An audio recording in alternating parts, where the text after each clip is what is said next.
Okay.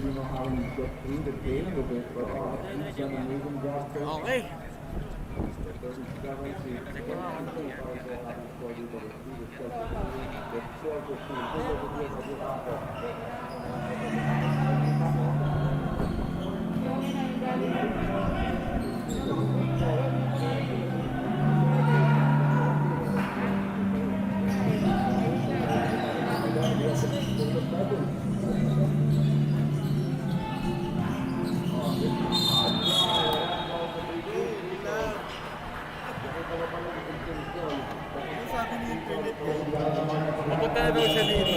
Pero sinet ko yung speed niya, mabilis naman yun. 40 Mbps. Sa TikTok may problema talaga yun bro. Eh, kung di na internet. Oo. Kasi ang bilis eh. Nag-click, nag-ano lang yung sound. Sinabi ko kayo. Mababa na yung bitrate. Lahat ng stream na baba. Oo. Okay yung video, pero sound. Sabihin mo lang kayo.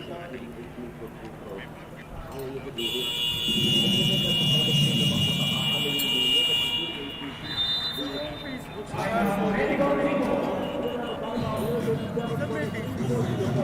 Ha? Saan yung Facebook nag-stream? Dito. Dapat dito, may ingay lang sa clear.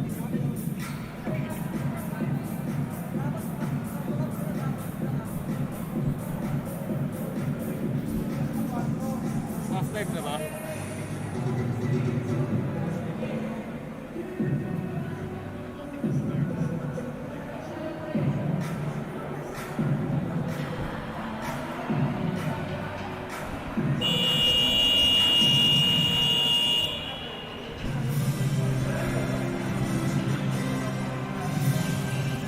Check mo nga sa YouTube kung okay. 5:53 remaining. He was at the second quarter. It was 47-23. Still in favor of Medical Depot.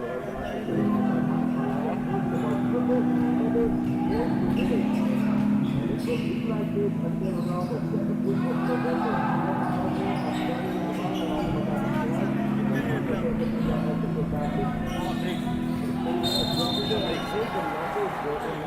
Yung game.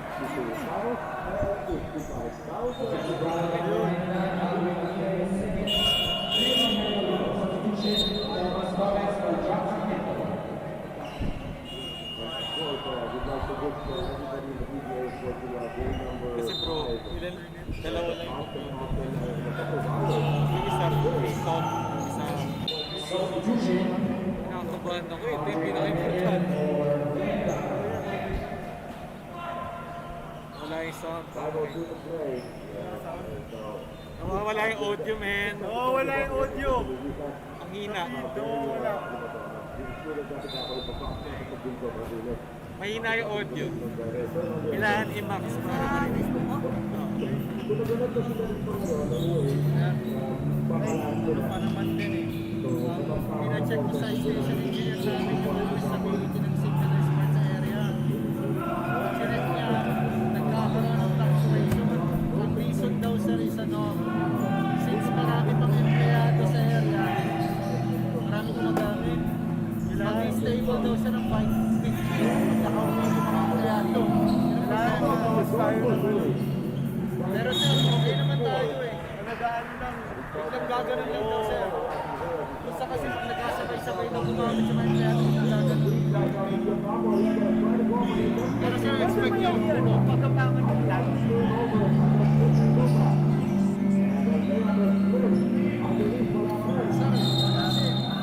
Sir, CPE siya sir eh. Pero mas mataas sir ang bitrate quality. Signal kaysa sa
Kailangan natin ng fighter.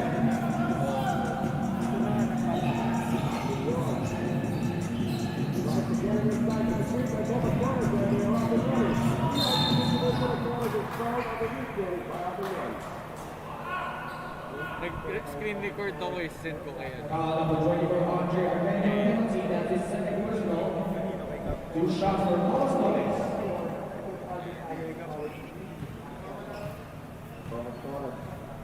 Back at the free throw line ngayon. Not quite sure if this is back there, back there, but already has a field goal. But so far, we're not trying to get a big free throw. Correct me if I'm wrong, Mr. Palano.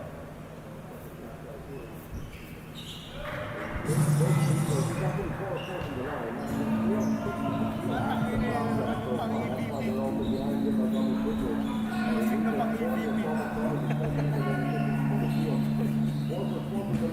Insert dun sila. 25 kilo. Sponsor na rin.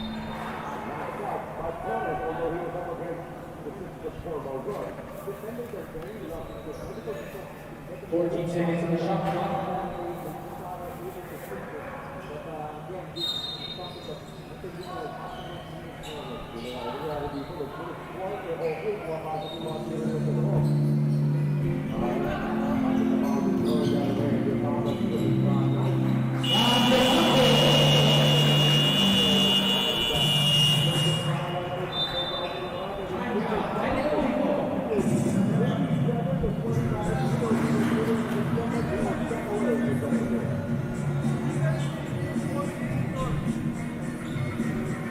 Naka-hot mic siya. Naka-hot mic. Naka-hot mic. Naririnig yung commentator. Naririnig yung commentator.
Pakinggan mo lang. Yan yung previews. Previews yan.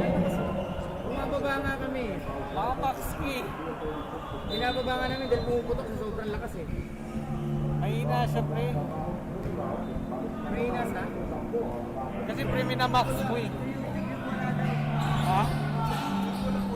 Walang audio? Hindi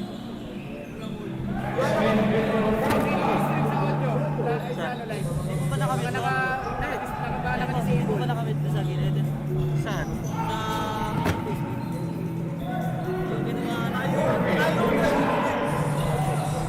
Tayo yung naririnig sa stream. Sa...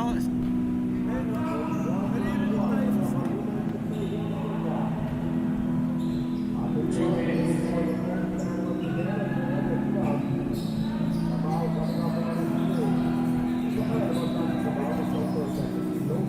Tayo naririnig. Kaya tanong Ano yan? Hindi naka-embedded yung ano yan.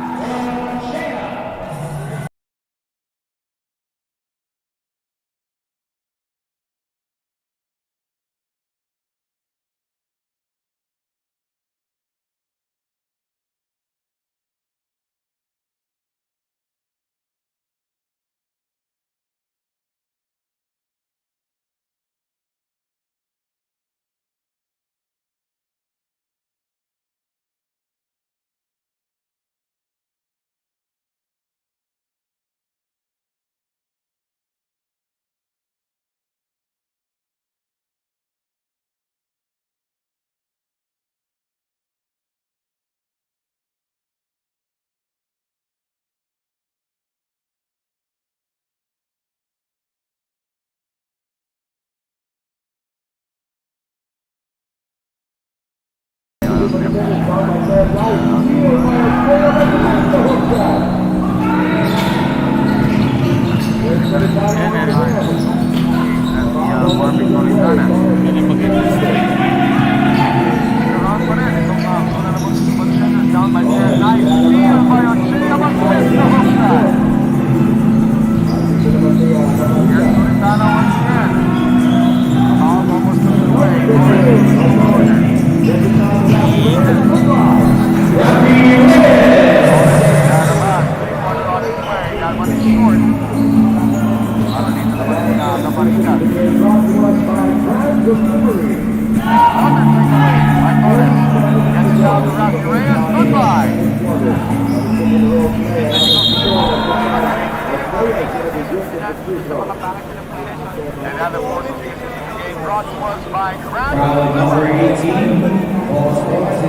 the differential, it's about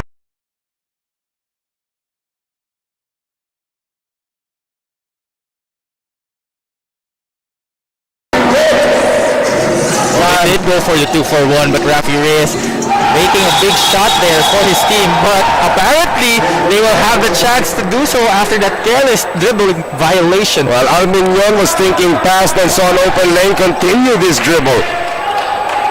Well, that's the thing here in basketball. When once you think twice, magkakamali ka. 44 to 38, shot clock was off. Thomas Torres, 8 seconds to put up a shot here. Torres tries to drop it off inside Nago, and that's going to do it for the first half. But part of the mission has been accomplished for the Muntinlupa defenders. That lead was as high as 13. Naibaba nila, make that as high as 17 points at one point, and they cut it down to 6. 44 to 38 at the half. This is the first game today of our triple header. Dito po sa ating Filbasket Subic Championship presented by Coco Life. Halftime break, and we'll step away for just about 3 moments.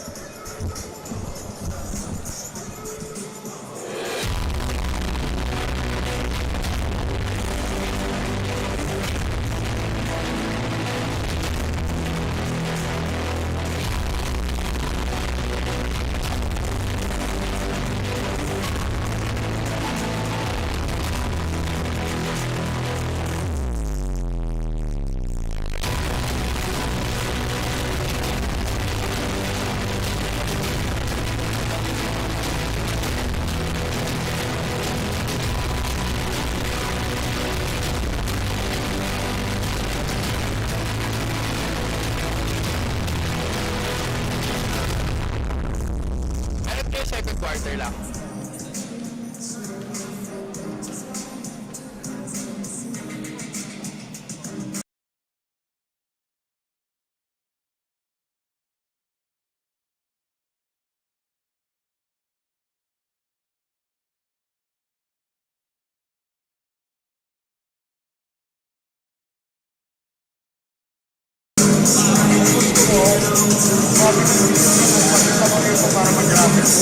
Oh, sige.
3 points.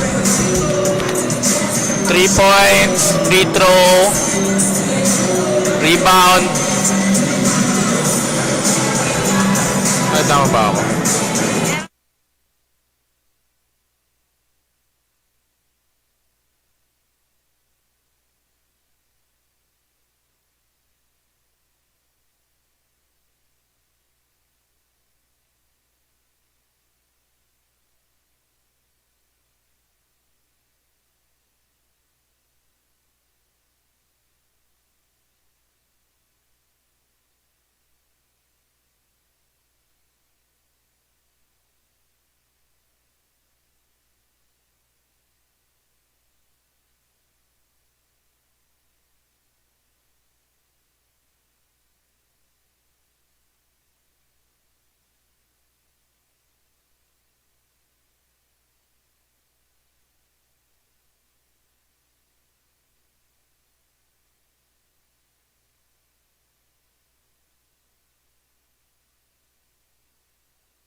largest at 17 at one point, pero unti-unti nakabalik. And here is the story why with our TM Easy Serve 99 halftime statistics. Okay, on the side of Medical Depot, they are shooting 41% from the field, 16 out of 39, while the Muntinlupa defenders 11 out of 31 for 35%.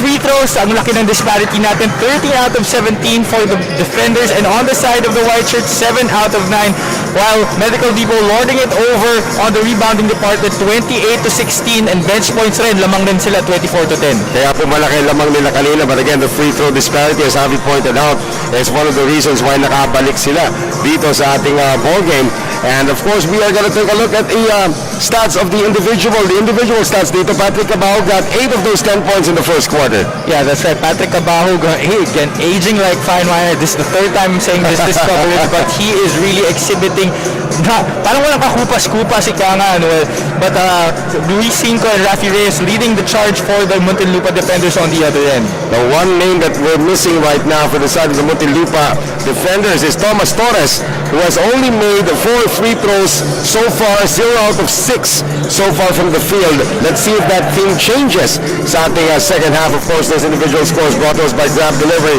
And now we are going to enter this third quarter na ang ganda ng kumpiyansa nitong kumpunan ni Coach Justin Tan, check that, ni Coach Michael Ramos rather, na everything he did, he started out attacking the paint. Okay, successful. Mamaya outside shot, successful.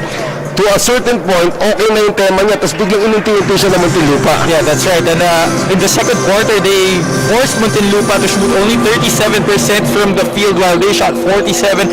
I wouldn't say they played really better defense, but they were lucky that Medical Depot was missing easy shots, especially from point-blank range, but they did do well better on the offensive end. Third quarter na po tayo, so this is suddenly anybody's ball game. Instead of it being a double-digit spread, Patrick Cabajo coming off a screen. They run that high-low play once again, but this time it's broken up.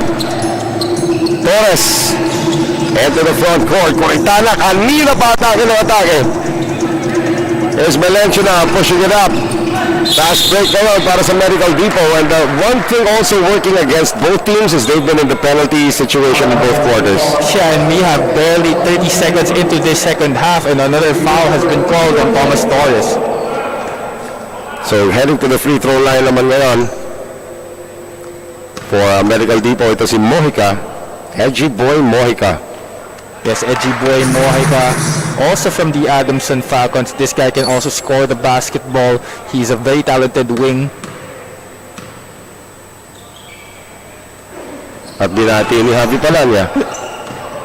Nangyayari pala talaga yun. Yes, kahit na remote broadcast pa yan.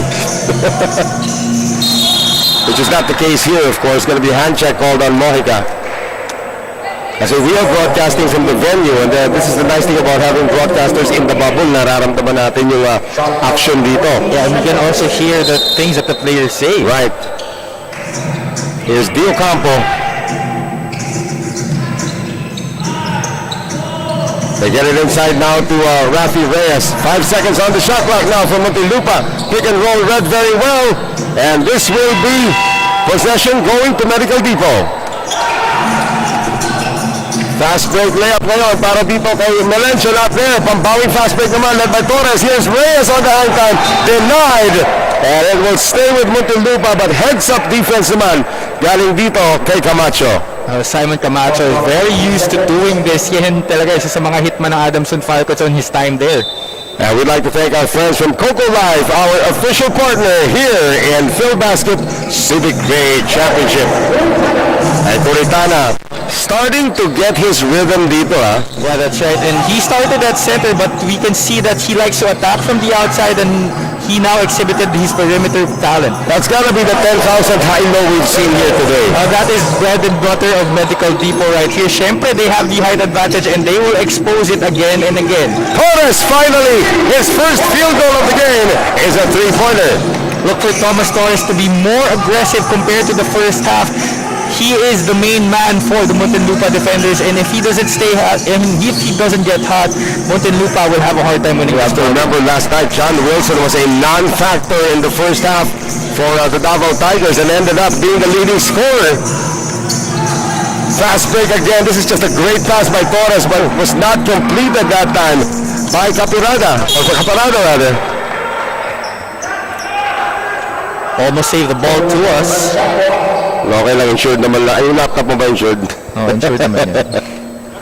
8 minutes to go. Dito sa ating third quarter, Mojica will throw it in. The lead is down to 4 for Medical Depot. Once again, that lead was highest at 17. Kapahog! Not this time. That's again a lucky break again for the Muntinlupa defenders. Another point that missed for Medical Depot. And Dio Campos hammered as he went up by Mojica. Two very rugged players going up against each other. That's going to be foul number 3 on Mojica. Itong mga bigs ng Muntinlupa defenders, they're not your traditional bigs who are very rugged, who are just very rugged inside. They can attack from the outside and hit the outside shot as well. At saka wala yung parang linebacker or parang nose tackle yung dating. They're all very lean bigs. Yeah. And very agile as well. Oh boy, Dio Campos not having a good day from the free throw line, that's for sure. I think we're 0 for 4 if I'm not mistaken from the free throw line. There's Mojica. Cabao using a screen again. Cabao can't drain it this time. He has yet to hit here in the third. Torres sees an opening, lost the basketball. Got it back, and that's going to be a blocking foul. Going to be called on Medical Depot. That's when we go against Ochea. Marvin Curetana doing an excellent job of selling these calls. Pero yun nga, yung reputation niya talagang susugod that drive, and if you get in his way, that's a blocking foul. Sort of reminds you of somebody who played like the late Anthony Mason, you know? Yung susugod lang ang susugod as and carries in front of you. Reyes. Tawag ng mga coach namin dyan, suicide bomber. Talaga. Reyes, baseline, beats the shot clock but can't get the shot to go. Melencio pushing it up now. Many blue shirts come down. Sabi ni Cabao, di okay, titira tayo sa labas. Cabao is 0 for 3 here in the third. Under 7 minutes to play. Dito sa quarter number 3, 47-43. Torres again.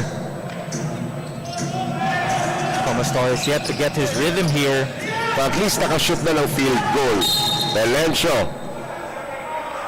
Excellent call there by our referees. Gumagalaw pa yung pani Thomas doon. Hindi pa nakaset. He hasn't established his position there. Pangatlo ni Thomas Torres, and I believe 2 of his 3 fouls involve his mouth. Natatamaan siya sa blocking foul. Well, kasi mas matatangkad sa kanya yung mga bumabangga sa kanya. So that those are the hazards of the game. Right. So Melencio at the free throw line once again. Ito yung karo ko sa hotel eh. Lahat sila kanina kakatuwa nung after breakfast lumabas ako. Tapos lahat sila nandun sa hall. Isang game lang nilalaro nilang lahat sa phone para magkakampi yata sila sa... Yung Muntinlupa? Oo, ito Medical Depot. Isang row sila, tatlo sila. Hindi ko alam ano ba tawag sa mga game na gano'n ngayon. ML, di ba? Magkakampi silang lahat eh. Isa yung tunog eh. Here's the outside shot. That one is a miss. Para dito sa popular na Muntinlupa. That was coming from Tendesilia. Oh, sorry, Tendenilia. That's a traveling violation. Time down to 6 and 17 to play dito sa ating third quarter. The lead is 6 now for Medical Depot. Three-pointer, that's offline. They've never led in this game. Ito po na ng Muntinlupa defenders, and they allow an easy layup from Mojica. Falcon connection there from San Marcelino, Edgy Boy Mojica to Simon Camacho. They're looking for what probably an injury timeout here. I didn't see exactly what happened underneath after that, pero yun ang injury timeout ang mangyayari dito.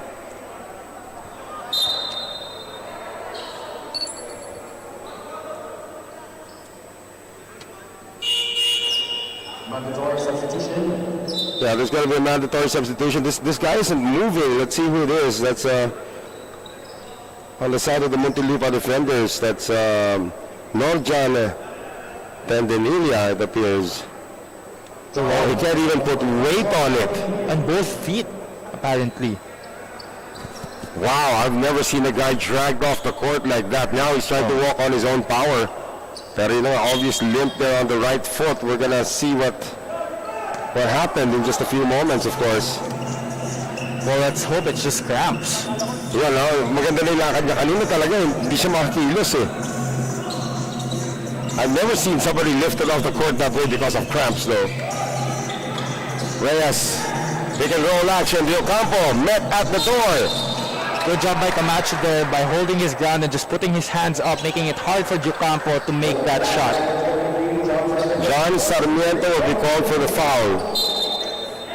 So, ang ginagawa rito ni Aldrin Morante, ginagawa niya nakakaantok itong ating third quarter para sa kalaban. No, we're entertained by it, but he's really slowed the pace down. Well, that's a smart thing to do if you're the taller team. Yeah. And if you're in the lead. Nobody boxing out that time, and the follow-up is good. Para dito kay Simon Camacho, dinaan sa laki, dinaan sa tiny, and he has a three-point play opportunity. Because no matter what defense that the blue shirts throw at the Medical Depot guys, it seems that the height advantage seems to lord it over dito sa kanilang team. Kasabihan, di ba, long shots produce long rebounds, but there are also times that long shots will produce short rebounds, and that's where the big guys come in. Unsuccessful though on the three-point play. It is still a 10-point lead, 53-43. 5 minutes remaining. Dito sa ating third quarter. Reyes, series of moves again. Blocked. So sa depensa talaga, Yamato itong very tall and agile lineup. I mean, they're all like 6'4", 6'3", magkakasilaki na sila lahat, but it's one unit na talaga cohesive mag-isip. Yeah, their average height is really big, Yeah. You don't really have that guy who's really super tall, but everybody just has long arms and they're very agile. Defenders call time with 4:53 remaining, down 10.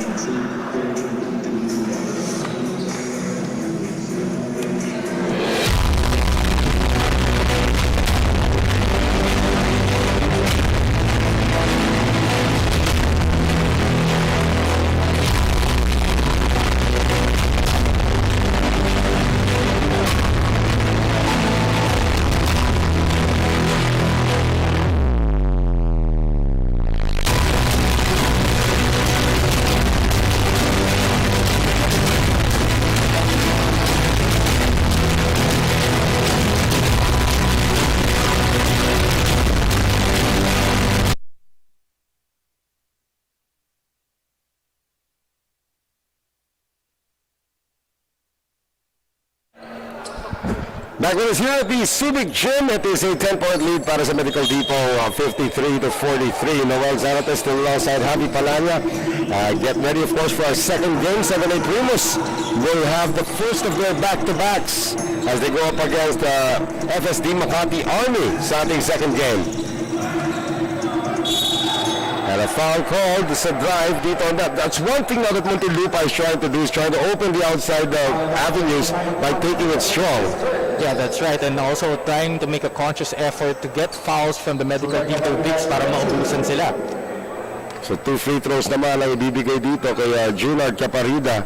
So Caparida and Curitana have actually had a lot of burn in this game. Yeah, that's right. Because their starting center, Darvish Bederi, has not been able to play in this ball game. Bederi, of course, got injured just a few days ago during practice. Yeah, and actually their PT advised him to rest for 2 weeks, but it looks like Darvish will be playing in their next game. In 2 weeks yun, naging 3 days. High-low, baka na yung high-low ngayon. Here's Torres now, pushing it up. Caparida lost the ball. Torres recovers and scores. Only the second basket here for Thomas Torres. Great sprint back naman para kay Caparida.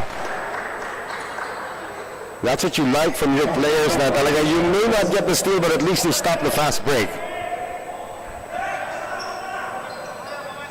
So Cabahog will inbound. Valencia now as we come up on 4 minutes remaining here in the third. Moralde back in the game. Moralde on the drive. Moralde is hit. And he is hit hard. And he's holding on to his forehead. Yeah, si De Ocampo matatawagan ng foul dito. Dave Moraldo did a good job there of shielding the basketball with his body. It looks like wala na siyang pupuntahan dun sa play na yan, but he made something out of nothing to get to the foul line. At natamaan nga yung kanyang noo. Kaya siya nabalik dito sa free throw line. And this lead is starting to expand once again para sa Medical Depot. It's up to 8. With 3:57 to play in the third. Moraldo with 7 points, 3 assists so far in the game, make that 8 points. And we are going to have a substitution here para sa kupunan ng Muntinlupa defenders as Muhammad Omer is back in the game. We've not really seen much of Muhammad Omer here. One of the former players that don't see Michael Ramos from La Salle Zobel. Oh, this is going to be a bad pass. And that's going to be a turnover. Well, these are the growing pains of the Muntinlupa defenders. So you can see here the chemistry is not really good enough yet to merit those good possessions. But as this tournament goes on, we can only see better quality offense from the Blue Shirts. Moralde, three-pointer good. Dave Moralde. Walang kakupas-kupas ito. He doesn't need much time to heat up on the floor. Now the lead is 12 points. Cinco, gustong bawiin, nabawi nga ni Luis Cinco. Luis Cinco, really one of the cooler guys to step on the basketball floor. Again, walang reaction sa face niya when he made that shot. Dapat daw 15 points yun. Kasi si Cinco daw ang nakatres. Luma na eh, no? Nakakatuwa dati, we have a player named Cedric Labingisa. When he shoots a 3, that's an eraser right there. That's 33 points. So again, both teams in the penalty. Moraldo back at the free throw line.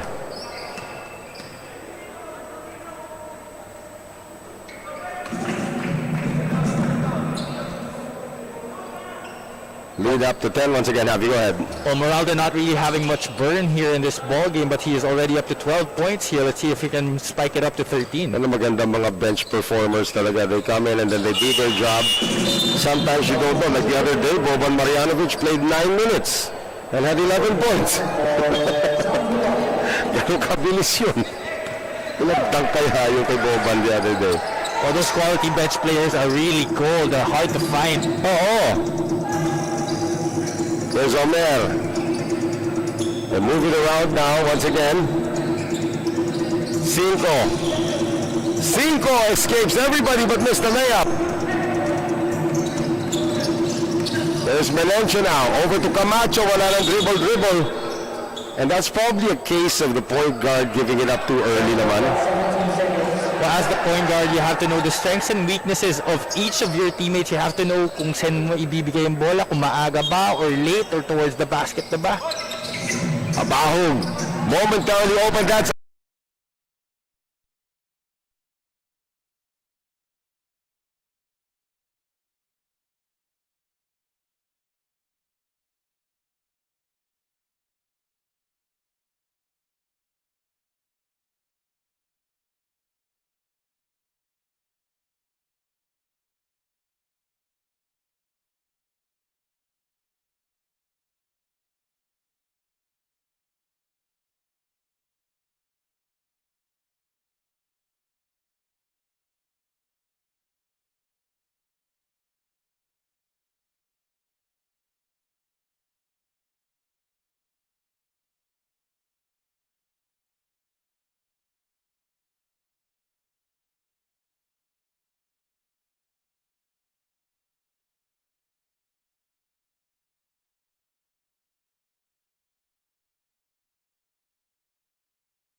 Muntinlupa defenders are down to only one timeout remaining for the rest of this game, and we're still here in the third quarter.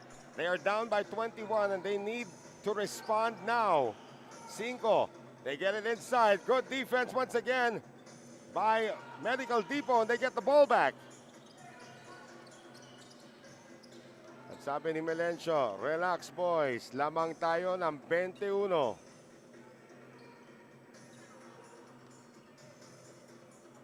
Then on the shot clock now, Melencio's gonna make his move. Binigay kay Cabahog, who's had the hot hand. And that's gonna be another heat check for Patrick Cabahog. Coritana attacking, Coritana dropping it inside now. And a foul before the shot. However, both teams are in the penalty with 8.8.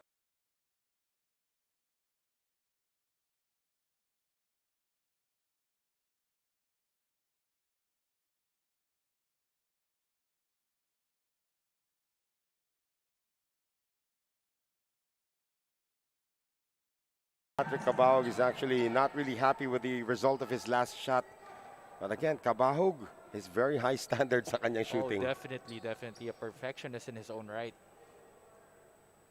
Alagilan good on two. 4 seconds. Did they get the last say? Cabahog wants it. Cabahog fires and gets it. Patrick Cabahog will end the third quarter on a very, very, very high note for Medical Depot. Their largest lead of the game, 22 points, 73-51 as we head to the fourth quarter.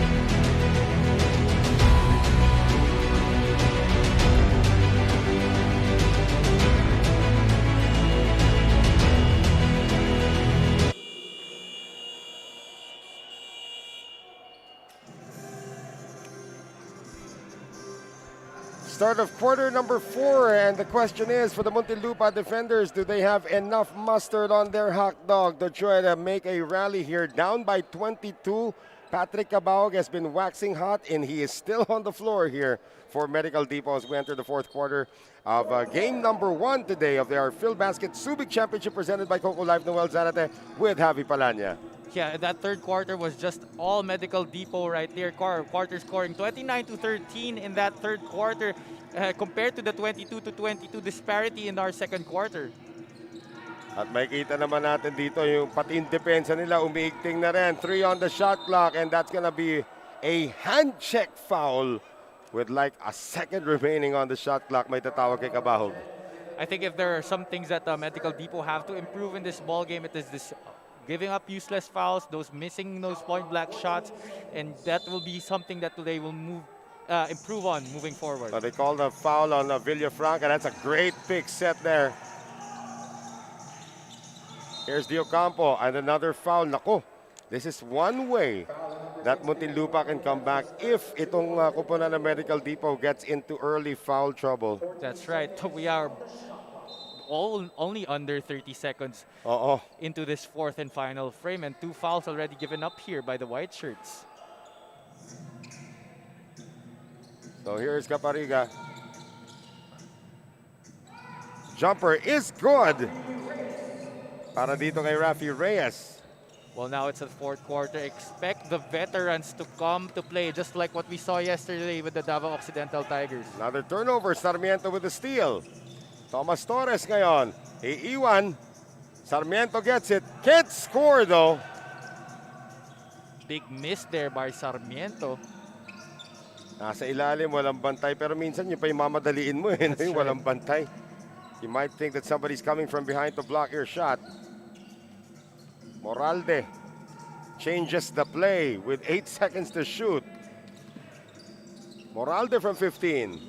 That was a broken play that went broke. called for the screen but didn't use it there and resulted in a bad shot. Three-pointer on its way. That one is still short. The struggles continue here from the outside para sa koponan ng Muntinlupa, especially from Caparida. Caparida, I believe, hasn't made a shot from the outside I yet. don't think so. I don't think he's made a three at least. Moralde, shot clock at 10. They get it inside once again. The inside points, yung points in the paint talaga, dun namamayani itong koponan ng Medical Depot. And it's just surprising to see that they only have 22 points inside the paint, but it seems like they've had so much more. Well, balik ulit sa 22. Ang abante nila rito as Reyes can't get that one to go. Melencio. And on the catch, Villafranca is fouled. Diocampo is going to be whistled for this one. 4 fouls now for the captain. Diocampo. Well, I'm sure the effort that Diocampo is trying to make is admirable going against the bigs of the Medical Depot, but it's just too much height. Another hook shot inside at sinichibog na po ang depensa nitong Medical Depot. Camacho with another basket. Simon Camacho making mincemeat of the Muntinlupa defenders' interior defense. Now a 24-point lead, largest in the game. Off the glass, wala, whistle underneath. At napangiti ito si Camacho habang sinasabi niyang ako pong nag-foul. But that will be team foul number 3. So let's see here if the complexion of the game still changes, if they get Medical Depot into early penalty here. Ito Muntinlupa, they need a lot of big shots right now. That's a big defensive play once again by Camacho. Nanunupalpal habang nakangiti. And here's a hang time move that's not going to work, however. Reyes is now the point guard. Oh, nice ball movement. Sarmiento had an easy shot but made it difficult. That's just not going to cut it against Simon Camacho. He has very long arms and he has great timing. Armenian says, let's start using some of this clock, boys. They're up by 24. Oh, a nice fake by Armenian. Turnaround is good. Well, that's something Andre Armenian can really do here. That is our TikTok move of the game brought to us by TikTok. Let's see if he does have a TikTok account.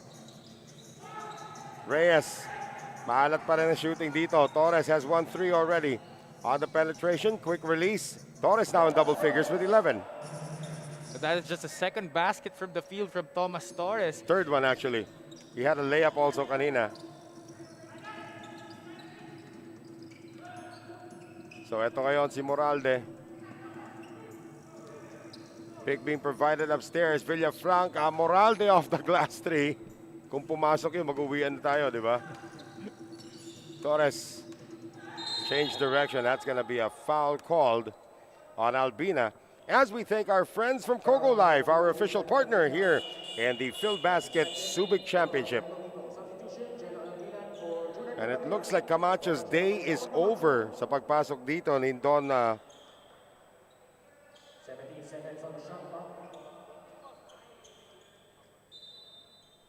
Don Achea is going to see his, going to be replacing ito si Camacho. Well, Camacho comes out with 12 points and 12 rebounds. Double-double, huh? Three-pointer on its way. That one is good for the Muntinlupa defenders, courtesy of Jello Alaginan.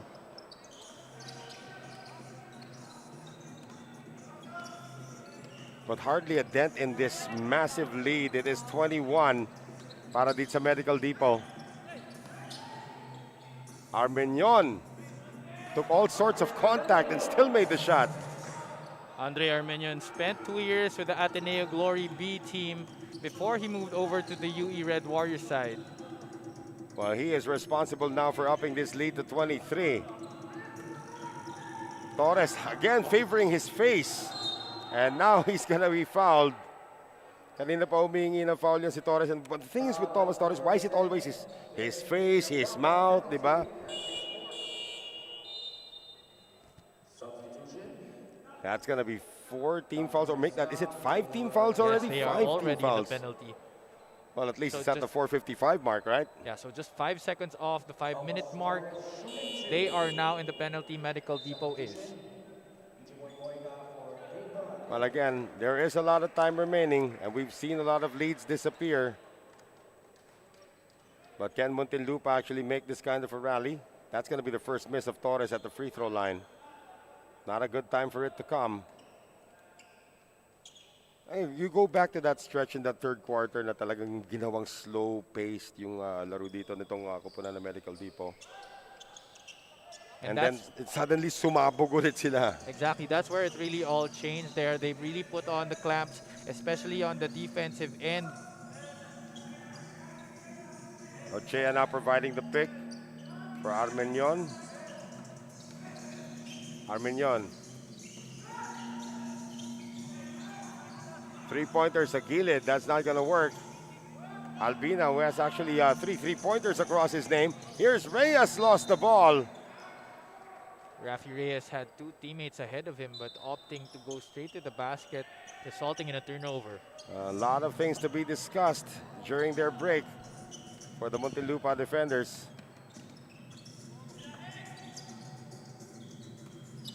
Time down to 4 minutes and 11. Make that 4 minutes and 10 remaining here in the third quarter. That's going to be a foul called on Miss Lang.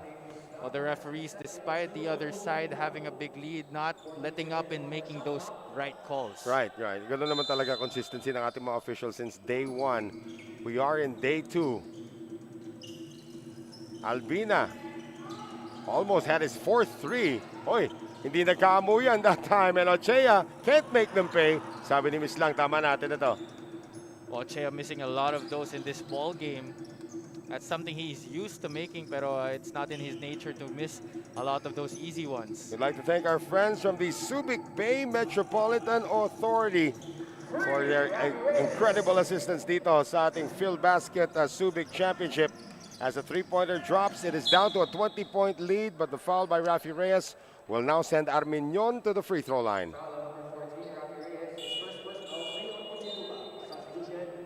So, nasa white flag mode na ba tayo para dito kay Coach Michael Ramos or fight until the end ito?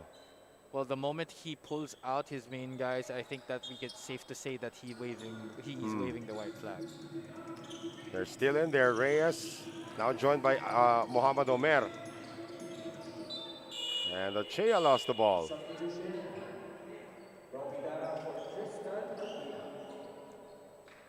This is a very small lineup here being paraded by Coach Michael Ramos. The only big guy here is Miss Lang. Well, he wants all the shooters present. Reyes set shot 3. And Ochea clears once again as we approach 3 minutes to go in what looks to be victory number 1 for Medical Depot. And we'd like to thank our friends from Wilson, the official basketball of the Filbasket Subic Championship. Darang, yes. The chemistry of the white shirts just being displayed here in this ball game. I think that's the underlying story really of this. Mas magkakakilala, mas nagkakaamuyan, mas alam yung mga pulso. More experience as well. Right. And you also have to give credit, as we have a 3-pointer missed, you have to give credit here to Coach Aldrin Morante. I mean, I've seen this guy coach as well. Oh, that's a great layup drop. And Alagilan is able to get a 3-point play opportunity. I've seen itong si Coach Aldrin Morante coach in the past, and he does not take any blowout for blowout na. Relax na tayo. No, he's still going strong. And at yung practice na nila, I mean, he looks, ito si Aldrin Morante is a very meticulous coach. He looks for those little errors lang. Oh, ito kailangan natin i-correct ito. And he celebrates these little victories as well. And that is just the mark of excellence, and that is why he is having success here in this ball game.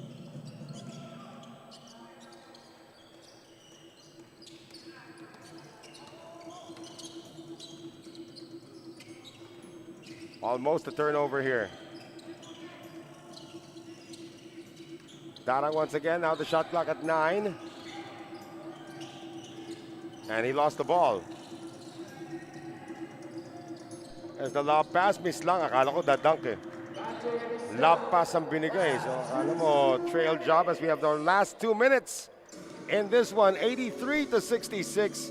Medical Depot on their way to win number 1. And a steal by Sacramento. He's not yet giving up. Mad scramble for the loose ball. And we're gonna have a jump ball here. Isipin mo, kala mo tabla yung laban eh, no? Well, Medical Depot gets it back, yeah. Yeah, to their dismay, the possession goes to the white shirts. At ito na, pinapasok na yung some of our reserve players here. Steven Lopena is gonna see his first action of the game. At itong si Sacramento nga is in. Itong si Jetzel Sacramento. Darang. Matatawagan ng shot clock violation. A minute and 35 to play. Final score na lang po hinihintay natin dito sa ating first game. 83-66 Medical Depot with a wire-to-wire victory. 3-pointer is good for El Lorde. This is something that you can work on for your next game. No, you wouldn't want to see your boys waving the white flag just yet. Just because you are waving the white flag doesn't mean that you cannot practice some plays on the offensive and defensive end. Arminio now asking for that pick. And there's going to be a foul on the ground, but regardless, penalty situation against both teams.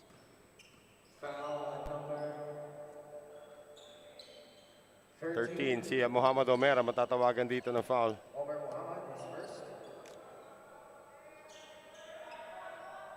Oh, hindi pa pala penalty itong Muntinlupa. That is team foul number 4. Here's Bauzon. Tries to get it to Villafranca, and this is that going to be a foul? That's going to be a foul called.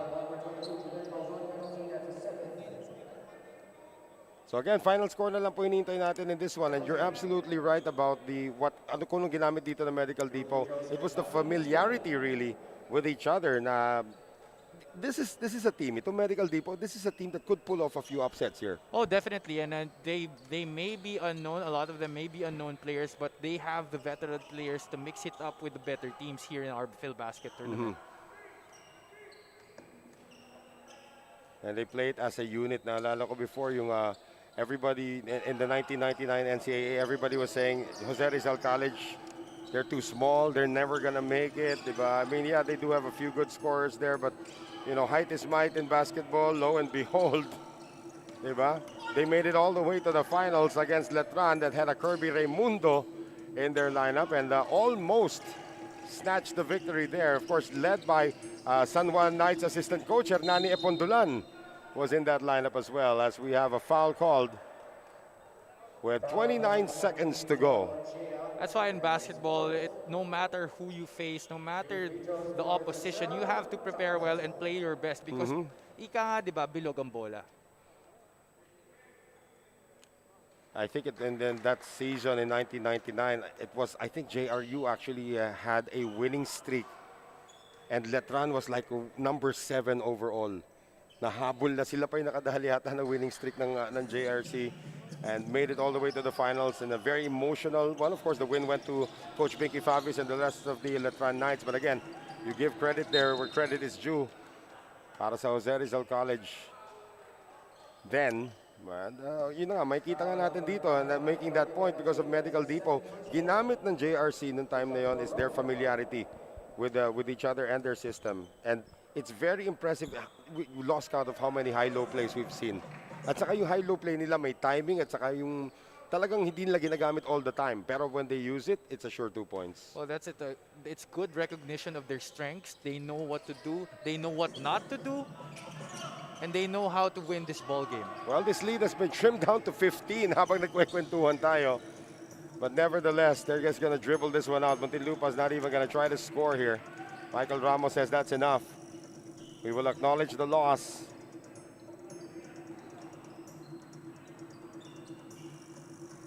And that's it. Final score, ladies and gentlemen, will be 85-70 It'll be officially a 15-point win. Of course, the largest lead went up to all the way to 24 para dito sa Medical Depot. So, very impressive debut against the Muntinlupa defenders. Yes, Medical Depot again displaying flashes of their chemistry here in this ball game. But again, you can't count out the Muntinlupa defenders just yet. They are playing again with an incomplete lineup, so their full potential has yet to be realized. Again, this is just the first game for both teams, so we will be expecting much more in the coming days. They have 9 more games remaining. Ito magkabilang kupunan. And of course, we move on now to our Coco Life Best Player of the Game. And ayan na po siya. Boy, this guy started out really well. 8 points in the first quarter, landing with 18 points on 4 out of 8 shooting from 3-point range, along with 2 assists. Patrick Cabahog ay ang ating Coco Life Best Player of the Game. As Javi said, aging like fine wine. I will not say more. I mean, I've said it like 3 times during this coverage, but Patrick Cabahog just displayed excellent use of his screens throughout the ball game, and he was just amazing in his debut here in Filbasket. Well, of course, coming up next will be the first of the back-to-back here para sa 7A Primus going up against the FSD Makati Army. Join myself and Eman Cabiles. We'll bring that game for you. And game number 1 of our second day of competition is in the books. Dito po sa ating Filbasket Subic Championship presented by Coco Life.